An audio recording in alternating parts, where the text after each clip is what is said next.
Tua under pressure last couple of weeks. He's bad, isn't he? Tua is small and brittle and not very athletic. Has he ever thrown a deep ball to Tyreek Hill that wasn't underthrown? He has fooled a lot of people. I'm not sold on Tua, and I know the Miami Dolphins aren't sold on Tua, even though they want us to believe that. Really? Everybody starts breaking down Instagram videos, the highlight video of Tua throwing the ball, and all these assessments come out of it. And Key's like, if he's underthrowing Tyreek Hill now, what is it going to be like in the game? I'm like, stop.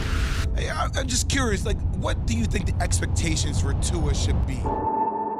Despite having one of the best winning percentages in the NFL since he entered this league, the media has tried to tear down this player every single chance that they get. If he's so talented on the field, then why does the slander continue to pile? Well, the hate surrounding Tua Tagovailoa is more complex than the average viewer would think. In the 2019 season, the Miami Dolphins threw a wretched football team out on the field in hopes of tanking that season for a top draft pick. The season was coined Tank for Tua. At that time, Tua was one of the best prospects in all of college football. He had just taken over for Alabama quarterback Jalen Hurts in the national championship game and had thrown the perfect game-winning pass to Devontae Smith as a freshman. Then throughout the 2018 college football season, Tua showed off touch that would remind you of Drew Brees or Steve Young. He rolls to his left, drifting in the pocket like a lefty Patrick Mahomes, and then throws beautiful spirals over linebackers across the middle, right into the hands of his receivers. Touch and accuracy were his specialties, with athleticism and toughness just added in as the sprinkles on top. But then came the injuries.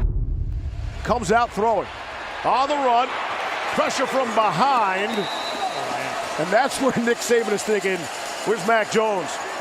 He's down. And Tua's down. His helmet came off. This is exactly what you did not want to see happen. This one was a very serious injury, normally only seen with people in car accidents, and it prematurely ended Tua Tagovailoa's college career, and thus began the injury plague and media torture. Should Tua have even been playing against Mississippi? I think so, but I think that Nick Saban should have stuck with his first instinct and taken Tua out of the game at the end of the half. Now, fast forward to the 2020 NFL Draft. What was once declared the Tank for Tua draft was now dominated by a new quarterback. Joe Burrow was coming off quite possibly the greatest season a college quarterback has ever had. Was the perennial lock for the #1 pick in the draft. Now, the Miami Dolphins, they held the 5th pick and were in desperate need of their next franchise quarterback. But the decision wasn't as clear as they hoped. A kid with an absolute cannon from Oregon was on the board alongside Tua. Justin Herbert, he was seen by analysts as the safe pick. His draft profile described him as big, talented, full field scanner, able to find the right read and sling it around the yard from the pocket or on the move. He was the projected second best player on the board. Then there was Tua. He was seen as a risk. Teams were told that he was way too injury prone, that he lacked mobility after his injury, had no deep ball, and couldn't withstand an NFL hit. But his ceiling was higher than anyone in the draft, and the chance of greatness was still evident. Faced with this choice, the Dolphins, who are known for their hesitancy and always taking the safe pick in the draft, decided to pounce and take a chance. They selected the kid from Hawaii 5th overall, and the media began to tear them apart. With the 5th pick in the 2020 NFL Draft, the Miami Dolphins select Tua Tagovailoa.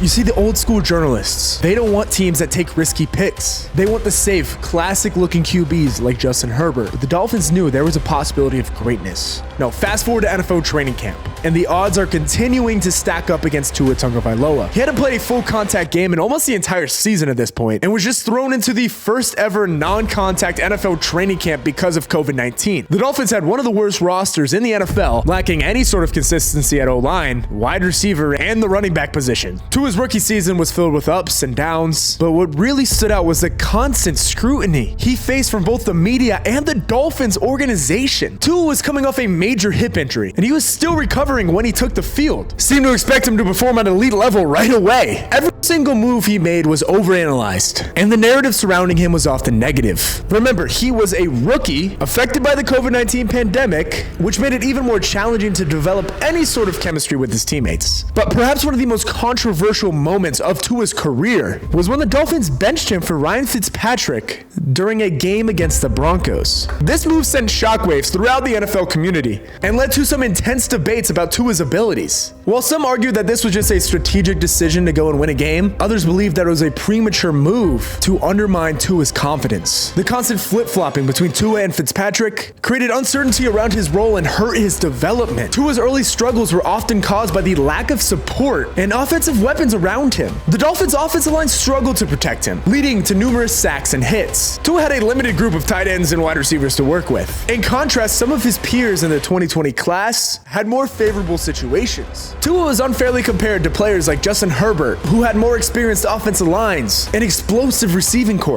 With all due respect, Tua's best weapon was Devontae Parker, who isn't even really the #1 guy in a poor Patriots offense right now. However, despite all of the negative narratives, Tua Tagovailoa showed tremendous growth and potential. He finished the season with respectable numbers and continued to improve. His accuracy and decision-making were on display, and he gradually began gaining the trust of his coaches and teammates. That was, except for his former head coach Brian Flores. Flores constantly played mind games with Tua throughout his first 2 seasons in the NFL. When former Pro Bowl quarterback Deshaun Watson became available from the Houston Texans, Coach Flores was the #1 advocate to go after Deshaun, a second-year QB in the league, having to deal with his head coach saying that they should already trade him. That is a brutal mental game. These rumors did not cease when the subject of them was accused of 22 sexual misconduct allegations. It was also alleged that Flores had Tagovailoa tested for performance-enhancing drugs as many as 4 times throughout that offseason due to the mask that the young quarterback had been putting on. Throughout that season, Tua was sent to injury reserve by Flores, even while telling the people closest to him that he was healthy enough to play, leading some to believe that Flores did this as some sort of retaliation for what he perceived as insubordination. Just in his first 2 seasons with the Dolphins, Tua had 4 different offensive coordinators, 5 if you include Charlie Frye, who was calling plays in the early part of the 2021 season. And this was because Flores was unable to maintain relationships with those who worked closest to him. Now, Tua's play reflected the inconsistency around him, but he still continued to show bright spots, despite all the hate. But this dip in play again sparked a media revolt against him. Along with Justin Herbert's excellent first 2 seasons, nearly every national broadcaster began to pile on Tua Tagovailoa. But all of a sudden, a miracle for him happened. Coach Brian Flores was out as the head coach, and in came Mike McDaniel, an offensive genius who knows how to play to a guy's strength. Mike immediately makes tons of moves to finally build around Tua and backs him as his QB. He brings in Tyreek Hill, and all of a sudden, life seems to be going in the right direction for the young QB. Yeah, there was still a ton of media saying this move's gonna ruin Tyreek Hill's career. Tua will never be able to hit that level of greatness to throw to a guy like Tyreek. But in the first part of the 2022 season, these two looked incredible. Tyreek Hill and Jalen Waddle thrived in McDaniel's offense, and Tua's anticipation along with his accuracy made this unit look unstoppable. Life seemed easy until week 3 against the Bills. Tua had played an incredible first quarter, but went down with something that was originally listed as a back injury. As he got up, he stumbled, and everyone seemed concerned that it was a concussion. But at halftime, Tua triumphs back out of the tunnel and finishes the game strong against the Bills. The Dolphins were ecstatic after this win, and Tua was praised for his toughness. But the Dolphins were slated for another Thursday night game the next week. They were in a tough matchup against the Bengals. It was physical. On what should have been a routine play, Tagovailoa was slammed hard to the ground and suffered an apparent head injury. Tua's hands instantly seized up in an absolutely brutal watch during primetime. He was then placed on a backboard and carted off the field. The world was shocked at what they had just witnessed. And for any other player, the media would come around him and support him during his time of need. But for Tua, the hate seemed to have doubled. The takes went from a lack of arm strength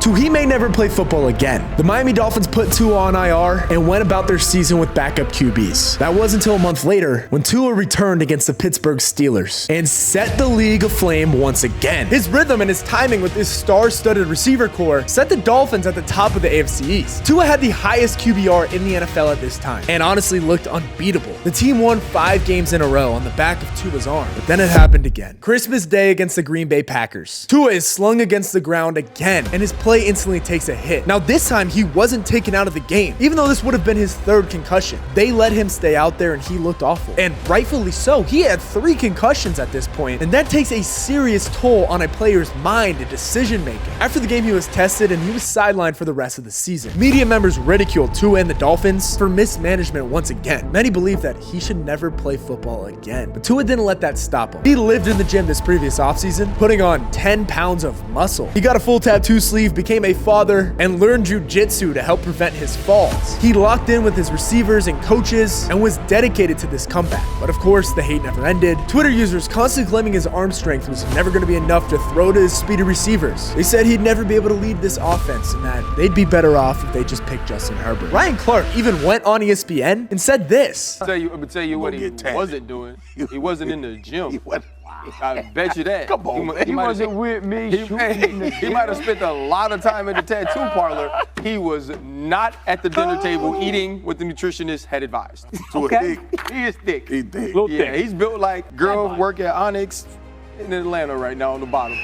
But this time was different. Tua responded. He clapped back at Ryan Clark, saying, Like, I come from a Samoan family. Like, respect is everything, but let's get to a point where, you know, little easy on that, buddy, because I think we're pretty tough-minded people, and if we need to get scrappy, we can get scrappy too. This was the first time we had ever seen an edge from Tua Tagovailoa. He was playing with a chip on his shoulder to start this season. He is playing with something to prove. So in week 1, poetically against Justin Herbert and the Chargers, Tua went off. 466 yards, the highest passer rating in the NFL, and the W. Throughout all the hate, the mistreatment, the injuries, all Tua did was get better and is finally looking at the opportunity to shine this season. So don't be surprised this year when the media switches up and makes Tua their favorite.